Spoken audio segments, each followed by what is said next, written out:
if you launch a product like this and you want to be serious about it, there's no way of being half pregnant. You either go for it or you don't go for it.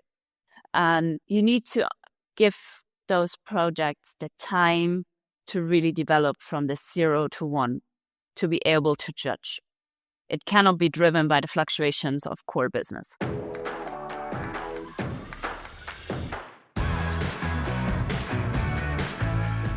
My name is Patrick Hypscher, and this is Circularity FM, the podcast about understanding, building, and managing circular business models.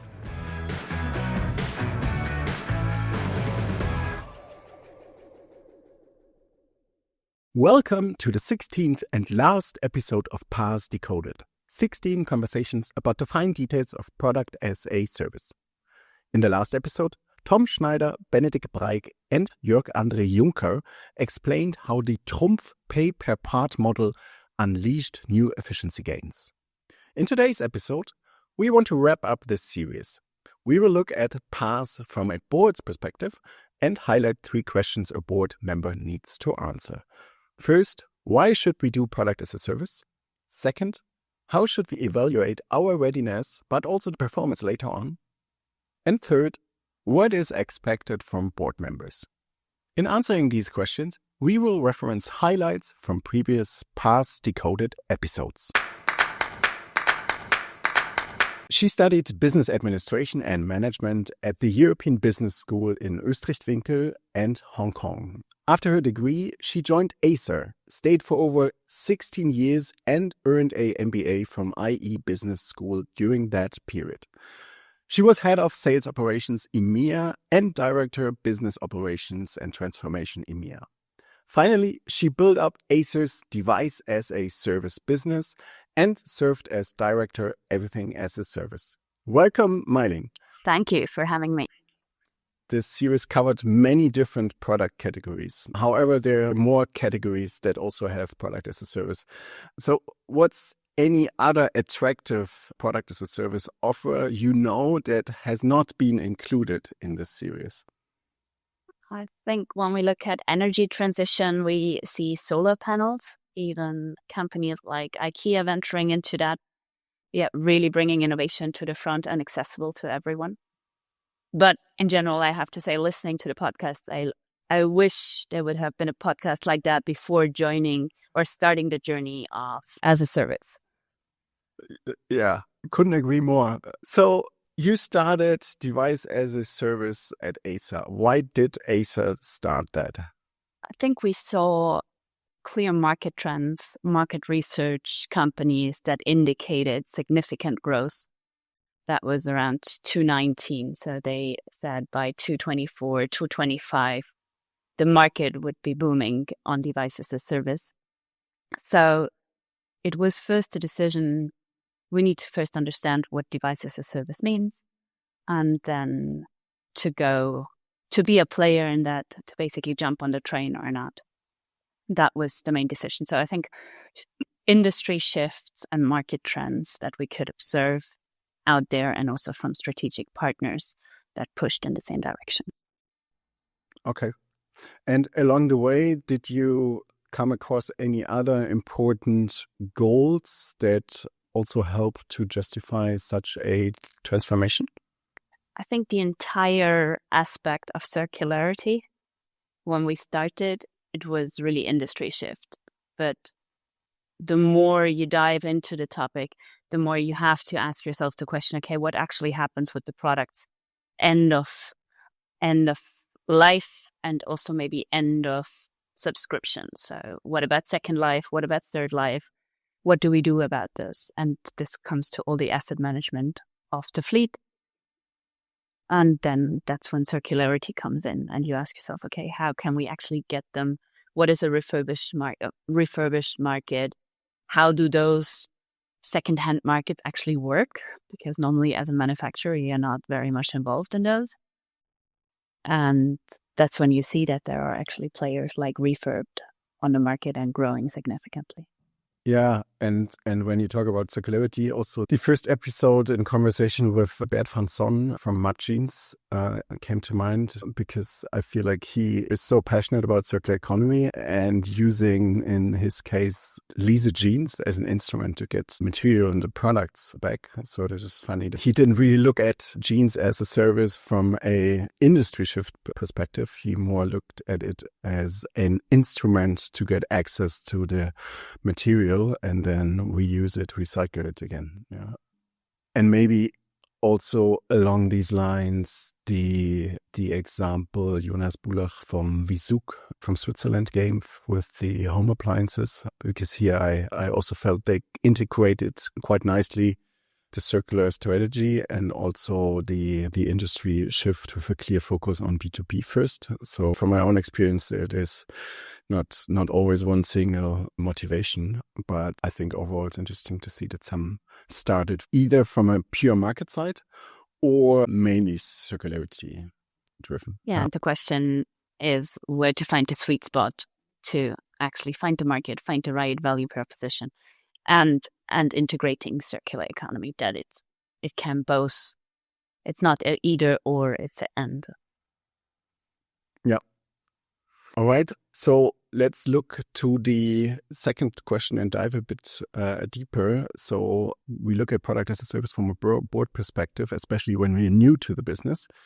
It's about understanding it, but of course, evaluating it for our own business. So let's assume we have a convincing answer for the why. Why should we do it? For strategic, industry shift, circularity reasons. The next question is then, is my business really suitable for everything as a service? What are the key facts I need to check before I start? I think the first thing to consider before diving into the details is that product as a service is affecting all parts of the business, from product to legal to IT. So it needs to be around composition. Then if we look at it, what we just said, it needs to have a clear value proposition to the end customer. Okay, does it actually make sense to subscribe to a product or to that service? If a product is a commodity, I would say, that maybe serves only for a very short period of time and is not long lasting, why should I go into a product as a service? In general, we see from propositions more products that are long-lasting, high quality. You just refer to Zug in Switzerland. I mean, those are very, very high quality products lasting for 15 to 20 years. So here, the proposition of the product itself, but also that maybe carries a service component with it. Does a person or does an end customer want to worry about the dishwasher if it has a problem, or should all those services just basically be a carefree package for this period of time and be integrated into the monthly lease of the apartment? So I think that is an important question to ask. Okay, are my products actually suitable, and what can we bundle them with in terms of services? And I see only in the combination of product and service that it can get interesting also from a financial standpoint. If we only take a product and transform it into as a service, it's more or less a lease. And there is a very clear comparison, or a lot of customers make the comparison, make the calculation. What if I buy it up front, or what if I lease it? So does it actually make sense for me? And if I may add, that also surprised me in my conversation with Lennart from Commerzbank. I was asking him about like the financial questions, cash flow, funding, and so on. But the answer he gave was exactly what you also said, where also the bank usually starts with evaluating such a model is looking at the customer benefit and see where the value creation actually happens, because of course everything else follows from this starting point. And I was surprised to see even the bank looking after these more, let's say, customer-facing aspects. Yes, and when we bring in the perspective from the board, listening to Commerzbank, it was very clear that You could go to a bank and ask for money when you already proved a certain business model and a certain value proposition. But everything before, it's the role of the board or a top steering committee to understand those cash needs that a product as a service model actually brings with it. And the first 3 to 5 million of investment needs to come somewhere from internal or external venture capitalists or startup investors that really understand the business model and focus on product market fit. Yeah, definitely. So that was also one of the key findings. We started off with the customers and the value proposition. What I liked throughout the series is that towards the end, we also had some clear B2B cases with Care, Cooling as a Service, or Trumpf with pay-per-part. And when talking to Dave, Tom, Benedict, and Jörg André, I think what was really clear to me was this superiority of the service aspect and product as a service. So what you also mentioned, yeah, of course, it's true for B2C that you have to provide a superior service as part of product as a service. But it's even more true for B2B, because especially in B2B, most companies are familiar with leasing equipment. Yeah, so just the financial benefits, it doesn't make a big difference. It's then about the added value and the integrated aspect of the service and how you operate such an asset much more efficiently than the customer does, yeah, because you provide it as a service. So this was also one of the key learnings when it comes to the value proposition, that you really need to emphasize the service aspect and have to be strong here to also attract customers at the end. Absolutely agree. I think when it comes to B2B customers and listening to cooling as a service, it's like there's so much complexity in running it more efficiently. And why should every single shopping mall operate it themselves, train people, operate the infrastructure? Why not centralizing that and giving that to the people that can do it best and operating that as a service? And that's basically a jobs to be done kind of approach that you're looking at. Okay, how can I help my customers in doing their job or taking over parts of their challenges and burdens? So I think that on B2B, the service aspect is absolutely crucial. And that brings us maybe away from purely the product and also to understand service capabilities. Is a company able to provide the service themselves? Does the company already have a service organization? Or is it a part that would need to be outsourced with key partners? And what kind of level of service do we actually want to provide?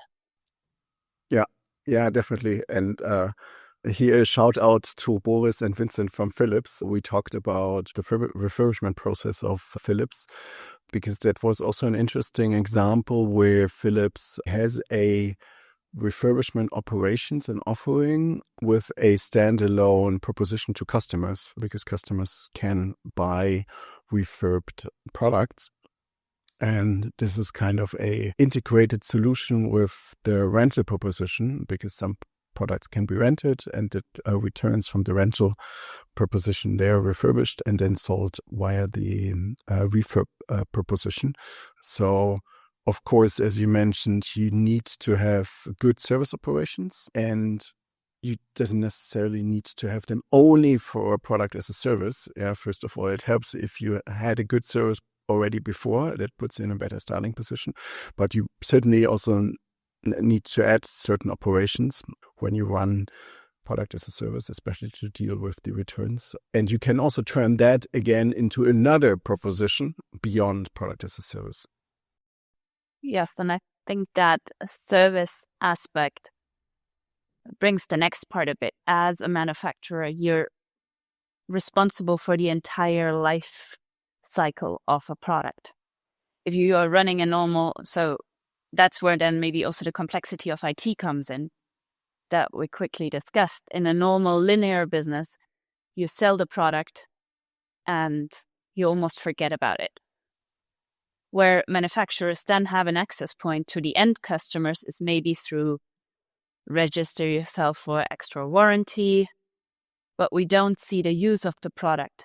While in product as a service, IT facilities, infrastructure needs to be there to actually track the asset throughout the entire lifetime and all the kind of milestones, happenings, interactions of the customer with the customer, but also on a product level through this entire lifetime. Yeah, and I think we will touch upon that later when it comes to the operating model of such a product as a service business. But again, at the board perspective, or as someone who needs to start it, it has to be absolutely clear that you need different kind of IT systems to track assets and to manage subscription contracts here. And you certainly can do that at the beginning as a standalone service, but the more you grow, the more you have a need to integrate that with your core software systems and ERP and accounting systems in particular, but also shop systems potentially.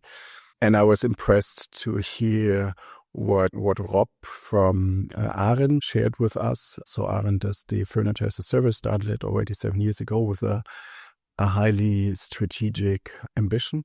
And by now, they even upgraded their core ERP system with circular capabilities in mind, so that the ERP is able to handle returning products, returning components, remanufacturing aspects. So that seems to be next level to me, that then the product as a service is so well integrated that it already defines key requirements for core processes like the ERP management. Yeah, and that's certainly along the line. But here again, call out to the board. So be prepared. If this is successful, it will change the core of your organization. Yeah.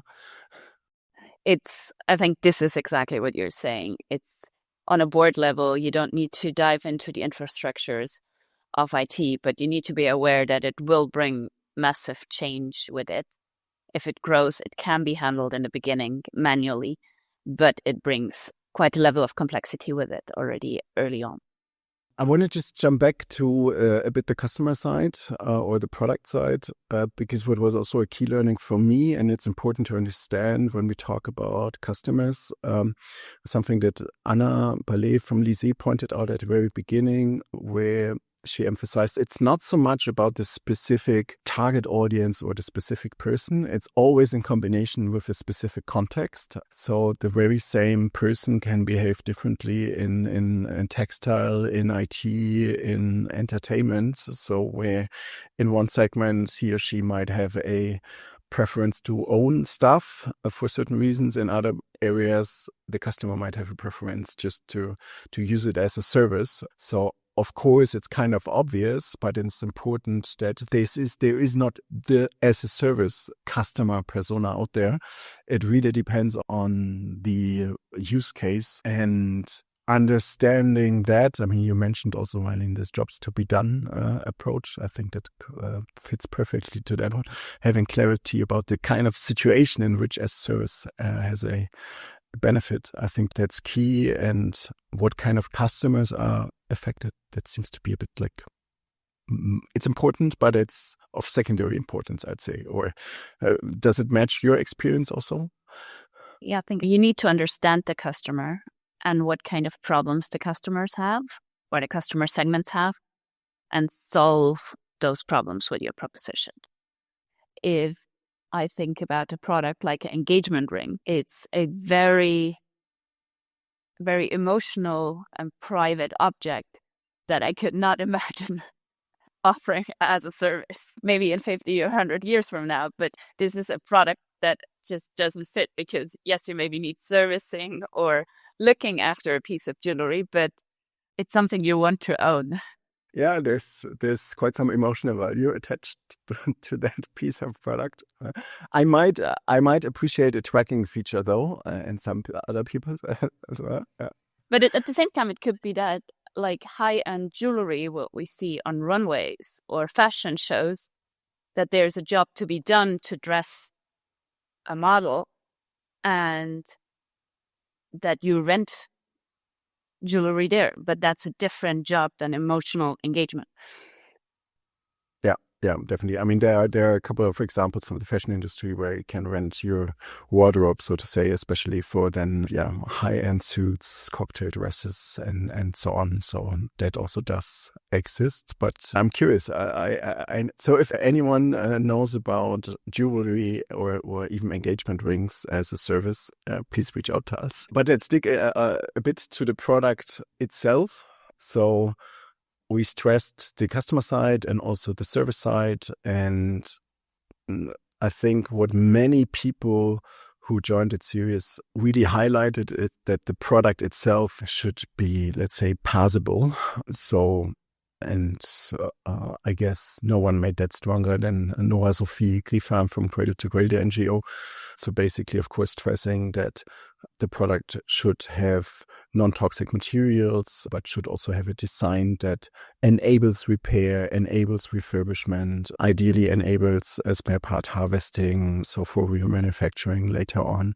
So you need to check whether your product is actually something, also, Mailin, as you mentioned it at the beginning, that's long-lasting, like in the case of Visuk.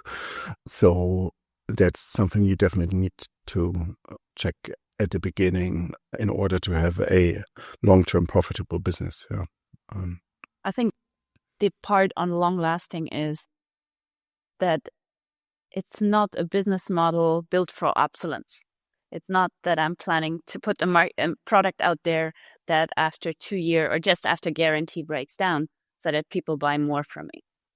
So switching that mindset to more maybe, okay, I put an asset on the market and I want to maximize utilization. I want to basically maximize return on asset from a manufacturer perspective. And that is my monetization model. It's not like selling and I have costs against it. No, it's like a long-term horizon where I say, okay, if I really put a good product out there, it's actually better at the end for the customer, but also for myself. Yeah. And to add the third perspective, let's say the planet in that case, you mentioned obsolescence. Ankita Das from Maastricht University's Circular X made that point when we discussed rebound effects, because it could be all what you just mentioned, Mailin. It's good for the customer, good for the company, but ultimately the overall consumption might even increase because the product as a service triggers certain rebound effects. So it lowers the barrier for consumption, therefore more people consume, therefore we have a higher footprint. So that's certainly something to keep in mind, especially if you also have circularity goals. And yeah, how to do that is then also something that Marianne Kuhlmann from Circularity addressed, because this is about creating a framework to assess the environmental impact of repair and rental businesses. So it's not an easy task. You need quite some data, you need some assumptions, but you also need knowledge about what happens to these products after they leave the rental model. And you need to benchmark that also with what customers would do without a product as a service. So what would they have chosen instead? And then compare these two scenarios based on a resource footprint to determine whether the environmental footprint is actually better than the status quo or some other alternative. Yeah. But I feel like this is next level. Yeah. So it needs to be done if you want to be circular, but it's another layer and raises the bar a bit. Yeah. And I think it's one of the points to making it measurable that we need going forward also to drive the change across companies.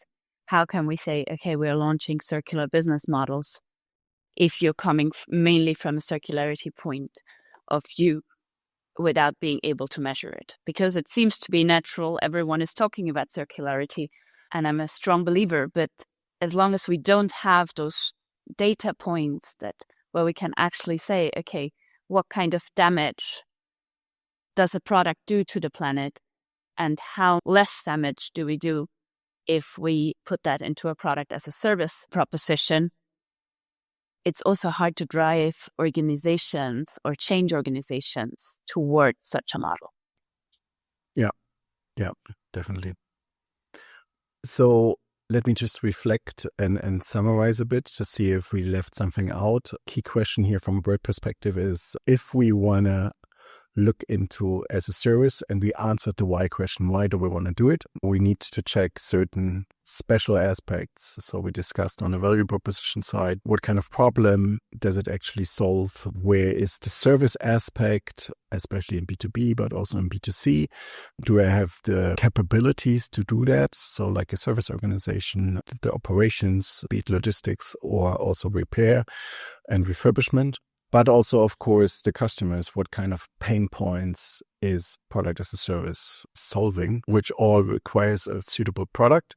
Is there anything else, Mailin, where you say this is important to check before I start? I would say if you ask me, okay, how much money are you willing to invest today to first understand whether the business is actually possible?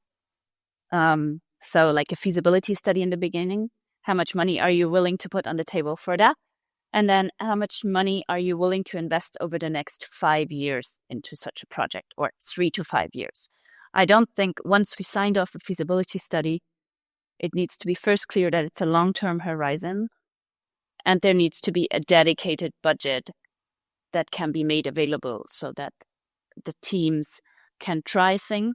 And I would almost call that a learning budget with very clear milestones, maybe of every 6 months or so.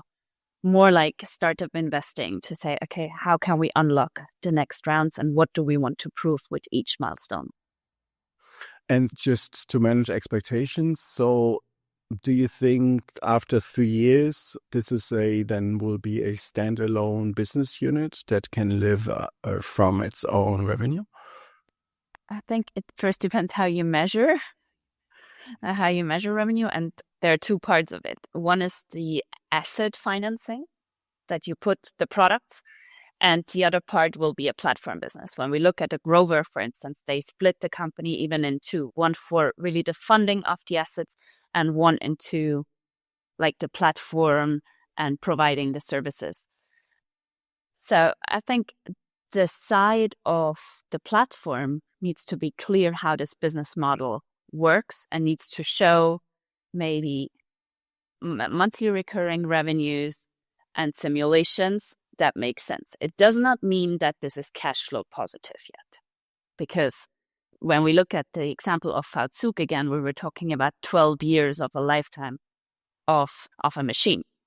So if you sold it today for $3,000 and then you rent it out every month for 100 or for 50, revenue itself will be much lower, monthly recurring revenue, but you have more predictable revenue over the time. So I would look at increase of or growth of MRR, number of customers, number of assets in the fleet. So they need to be new KPIs that actually reflect that new business model instead of measuring, okay, what's the revenue? Because when you look at normal revenue, how you count revenue, every monthly revenue recognized, the model in the first couple of years will always look much worse than your standard business. Yeah. And this is, I think, what the board needs to understand, where the board is really being asked to support that this is the nature of the business and that it will need time till this exponential curve kicks in. Yeah.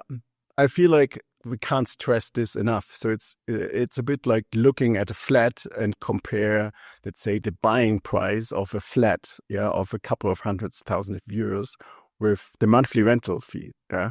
So, and if you take that, this is like, these are totally different leagues, so to say, in terms of numbers. And this is what you will see in your profit and loss statement if you compare the normal sales business with the rental business, especially at the beginning where you don't have that many contracts yet.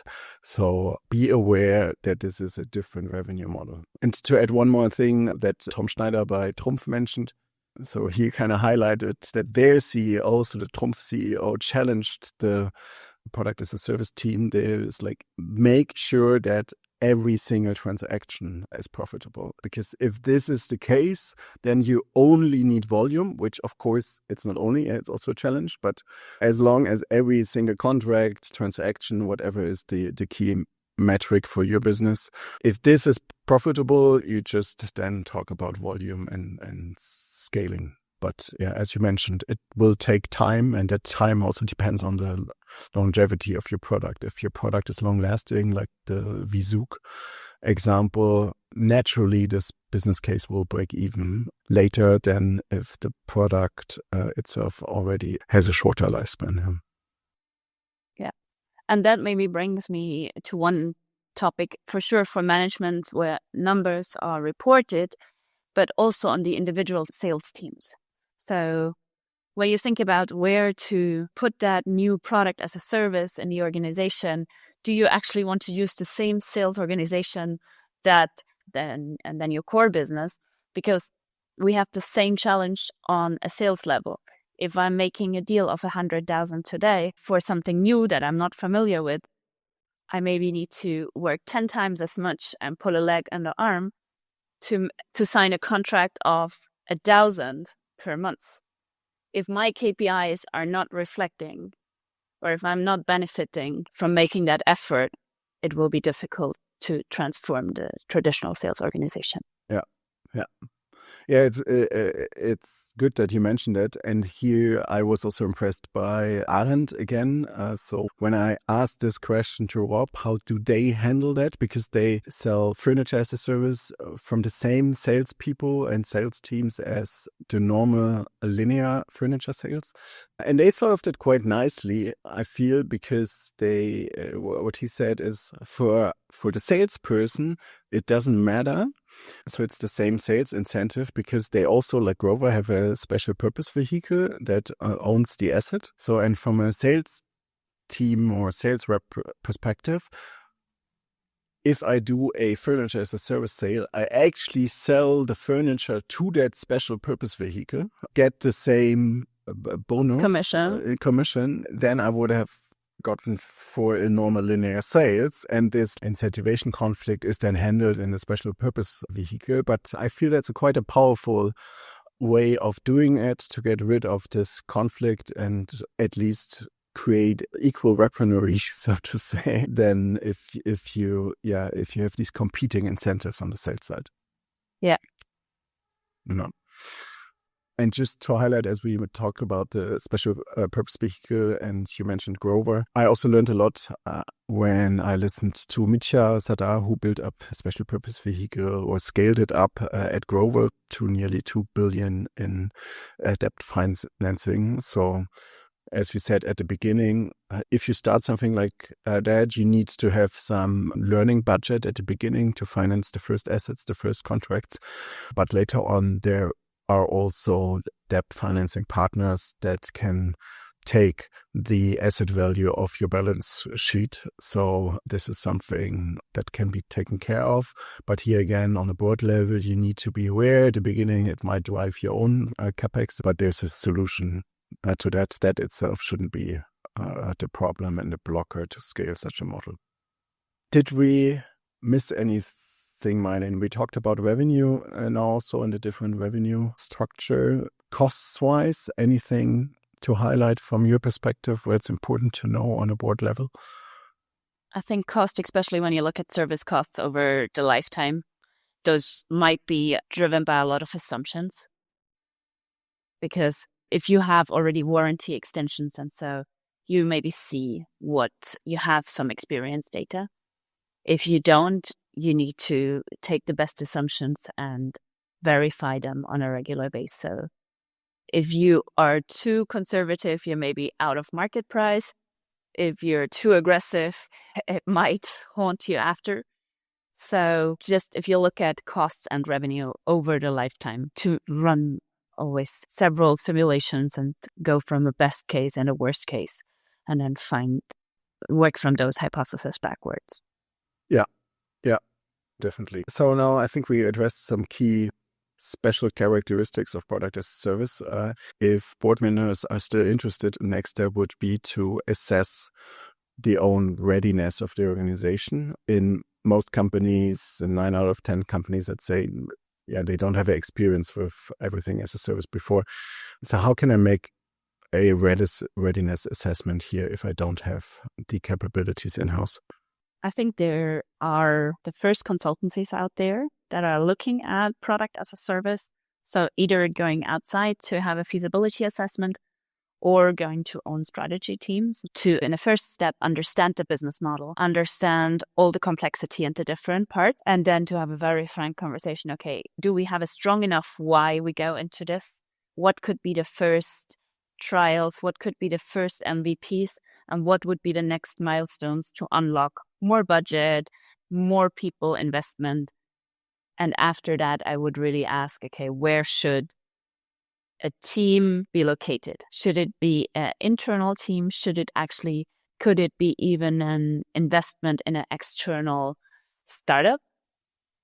Maybe I don't even need to develop it from scratch myself as a company. Maybe there is a startup that already does something in that area and that could help me on that. So also looking into M&A potentially. If I want to do it in-house, I would, in the first step, feasibility study, then more like a milestone planning, giving a clear budget to it with a 3 to 5 year plan where you want to stand. Even though I say plan, I think you need to be clear that it's a very agile and iterative approach in testing value propositions. If I say today, okay, I want to test the hypothesis that my customers are willing to pay 20% more because it's a circular model, it can be a conviction of today, but in a market test, we find out that people want that, but they're actually not willing to pay for it. So it's a constant pivoting, and top management and board needs to be aware that it's a normal process in this venture that you need to constantly pivot to find the right sweet spots. Mm-hmm. Mm-hmm. Yeah, absolutely. Well, what just came to my mind when you mentioned a different operation mode was Miele. So Miele wasn't part of the series, but I know that Miele started pretty early on to look into home appliance as a service by partnering up with a Dutch startup, Bundles, to be like the exclusive partner for the home appliance category. And yeah, exchanging learnings and data with Bundles. And next to that, they also did, I think, at least 2 attempts to offer a in-house solution for the German market, which of course included more operations, more responsibility, and for sure a higher quality of learning, so to say. I'm not a bigger venture activities on their side in that field. Might be the case, but I just don't know it. But here also another example is Samsung. So Samsung actually invested also in Grover. And from the outside, it's more like an investment case, but this is also like a strategy Samsung can do and say, okay, as a service or rental is a viable sales instrument, and we want to be part of that, but don't want to build it up by ourselves. So then you just invest in one of the big players and learn whilst being part of the cap table. Yeah, I think that's an interesting part to not underestimate also venture capital and learning. Also maybe going to bigger venture capitalists that are focusing on circular economy to actually understand the dynamics. When we look at investors at Grover, we see that they invested also in other as a service models. So what kind of capabilities from an organization can be transferred from one organization to another, whether it's furniture as a service or actually electronics, even though the value proposition to the front looks very much different. Yeah. I need to mention now Andrew, of course, from Circularity Capital, who was also a part of that series, as Circularity Capital is invested in Grover, but also in Lendis. They do furniture as a service, and also a kids bicycle company, a bike club. And of course, yeah, so Circularity Capital being a major investor in all of these scale-ups, gather quite some knowledge. So what you basically said, if you want to assess the attractiveness of as a service for your company, ask your strategy department or ask for external support. And then if you started, think about, do you want to do it as part of the normal organization, or do you want to do your own startup, or do you maybe just test the waters and partner with a startup, or maybe even invest in a startup? Do you have any thoughts on what might help to make that decision when to do one of these options? I think in general, innovation readiness of the company.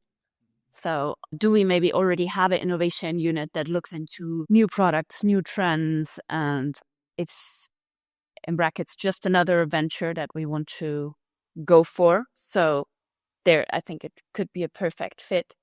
If we have a business where that is 100% linear, driven by efficiency, high volume, very low margins, it's maybe so contradictory to a new venture that goes more on an 80-20 rule. Okay, let's try this. If it looks 80% right, then I would definitely keep it separate and very close to the board, because it won't get the guidance from the core business that it would need. It needs guidance with someone of the vision of a future-ready digital business rather than a linear business. If you don't have an innovative, agile company, I would definitely also consider, okay, how much are we willing to invest? How much money do we have as learning money? And that learning money could be invested internally or externally. And this is, do we already have other M&A engagements or investments? Do we have daughter companies?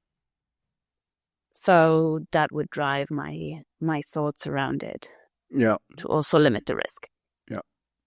Yeah, and if I may add, one thing is, don't treat that as static. Yeah, that's also dynamic. So if I just reflect on my time at Blue Movement, which was initially started in the Dutch sales unit, which was great because this is a unit that is so close to the market and has, so to say, street credibility. And the governments changed that to the digital business unit, which was exactly about what you mentioned. Yeah, building an innovation unit to build new ventures. And I realized after about 5 years, if we want to reach higher levels of growth, which we of course want, it helps to cooperate closer then also with core business again, with the existing marketing channels, with the sales teams, with the also parts of the operations. Yeah, so at some point you need to get more efficiency in and also more reach.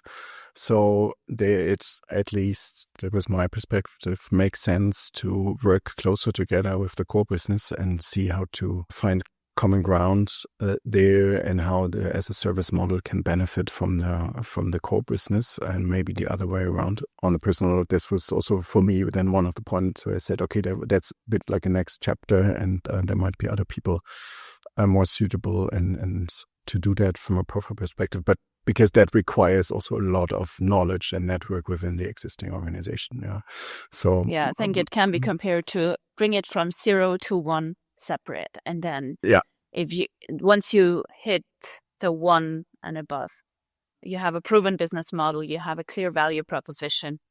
When it's not about pivoting every 4 weeks anymore, then it's maybe time to see, okay, where can we benefit from the core organization? Yeah. It's time to see is a good transition to our third aspect, talking about the board itself. So in the first two, we said, okay, why should a company do it? And the board needs to answer that and no one else, or especially the board. And the second one is a bit, how do we assess whether our company, our products, our market is suitable for that? And how do we start? But we also need to talk about the role of the board. So what are the deliverables a board needs to provide to make a product as a service a success? What do you think, Mailin?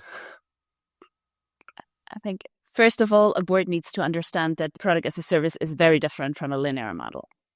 This is the first thing. The second one is, okay, what is our role of the board? The complexity of this project is almost putting every function upside down, from finance to IT to product to the sales organization to HR incentives. As a board, you need to be aware of that and you need to protect that project. You need to take it as a given that you will need to drive change or support to driving that change. And that needs kind of a long-term commitment from you as a board. If the board says, okay, we try that for 3 months. If you launch a product like this and you want to be serious about it, there's no way of being half pregnant. You either go for it or you don't go for it. And you need to give those projects the time to really develop from the 0 to 1 to be able to judge. It cannot be driven by the fluctuations of core business. I think those are long-term, very strong long-term horizon from the board and understanding the complexity and the nature of this business. Yeah. So bold statement, but absolutely true. Couldn't agree more. And we also addressed that the board needs to answer this why question. And we also started to talk about the cash flow profile and funding needs. Anything you would like to highlight here again from a board perspective? I think it comes back to the topic of KPIs that we mentioned. Okay, how do revenues and costs develop? I think we hear a lot about the Adobe story when they switched from normal software sales or one-off sales to subscriptions, that it was like swallowing the fish. I think product as a service is swallowing a whale, because you need to, on top, you really need to finance those assets and you have a commitment for the assets. So for the board, understand the financial implications of this model and what it means and how much money are you willing to put into it to protect it. Because as we heard from the banks and also from venture capitalists, the first couple of millions, depending of course also of the machines that you're putting in there, need to come most of the time from internal or otherwise from seed investors if you take it the way through startups. Mm-hmm. Mm-hmm. Beyond the financials and the why and the long-term commitment, is there anything else? I think anything else is what glues it all together. I think we discussed a lot about different parts of business models, but what is different is this cultural mindset. Okay, we're constantly iterating, we're constantly testing. It's a new sandbox for a new business model in a very digital field. I think we see a lot of also when we talk about the service aspects, data-driven. So we need to have a culture of very cross-functional working together, of kind of orchestrating that complexity. So I think it's culture of the teams, but also driven by someone like a mini CEO of that project that can handle from IT to HR, or not handle, but orchestrate all those different functions together and bring it into one. And that needs to be driven, by an explorative culture that wants to learn with a very clear growth mindset. And any idea how to do it? I mean, let's not drift too much to culture and change management. Nevertheless, we know it doesn't happen if you put it on a slide and say, now we want to have this culture, and then you decide, yes, we have this culture, and then it's there. Trying to bring it back to board members. If I, as a board member, want to start that journey, what does it mean for my very own behavior in terms of meetings, in terms of communication, in terms of role modeling? I think maybe to look into how can we work together? How is the reporting structure already? How can we bring this pivoting aspect of this new project together? Is it different kind of reportings? I think the board should be fairly close to that project. So can it even be different kind of interactions? Is it quarterly reportings that the board gets? Or is it actually a lot of conversations? Okay, how is it going? How can we guide? I think it's a board as a coach also to this new venture, where both parties will learn how to drive towards the future and how to change. All right. So let's keep the tradition of having 3 generic questions at the end. By now, you know them already. The first one is trying to crystallize everything again. So what's the main thing you need to make sure as a brand or manufacturer if you want to start a circular product as a service? Try it. First, create your why, and then try it with a limited learning budget. What are the trends you see in the next 5 years in that field? I think what I see is that depending on the product categories, we saw car leasing evolving, I think, in the 90s, late 90s, early 2000s. Now we see like really car subscriptions where everything is included. We see like electronic leasing. There are big lessors on the market for years already, like the Grenke in Germany. But I think what we see with Grover, with the special purpose vehicles, that there are new trends of kind of how those businesses can be funded. It's not anymore only a leasing. Okay, how can we get more flexibility? And does it need to be a 36 months contract, a 48 months contract, or even a 10 years contract? I think we will see with new parts where we can get more data points, more flexibility in those offerings. How can we really move to a subscription base? Like I use my electricity. If I want to change provider, I can change it within 2 or 3 months from now. I think that is a trend. I believe we will see more trends in B2B, especially as we're looking at connected devices and actually enabling remote proactive service. So do we need to send service technicians to 50 places all over Germany, or do we actually get reporting on a central level of those 50 installed machines and have the reporting right on our fingertips wherever we are? So I think a lot driven by connected devices, cloud, then in some markets, even internet availability when we look at Africa also. In Western Europe, coming back to the finance question, markets are still different. I think what we haven't touched on is the difference on regulations country by country in Europe. So will we see, even though the European Commission put as a service models at the forefront to that this is a model to change towards more a circular economy, but actually when we look at Europe, we're looking at different regulations country by country. So it's not just so easy to move from Germany, expand into Austria and Italy, for instance. So those, I think, are the trends that I see. And then more and more acceptance also of companies and maybe also end users. So there are plenty of opportunities. Thanks for highlighting them here, Mailin. And my last question is about you and the listeners right now, because circularity is about sharing knowledge and connecting people. What kind of people should reach out to you these days or next year? As I said in the beginning, I really appreciate that you brought together a lot of people through this podcast from all the different perspectives of product as a service. So I think listening to all of those is a great starting point for everyone who's listening to that, to dive deeper and to get an understanding of it. I'd be happy, connect on LinkedIn or reach out via Patrick if this topic resonates with you. I'm looking forward to driving more change into the product as a service and helping companies to drive that change, and especially on a board level, how to get clarity whether you want to do that or not. Wonderful. Thanks for sharing your experience, Mailin. Thank you, Patrick, for having me. This was the last episode of PaaS Decoded, 16 conversations about the fine details of product as a service. If you liked it, share this episode with colleagues or on social media. If you missed a question or topic, please send me an email so I can improve the conversations for you. If you learned something from this episode, please provide a review via Spotify or Apple Podcasts. That helps others to discover the podcast. And don't forget, the most abundant renewable resource is your imagination.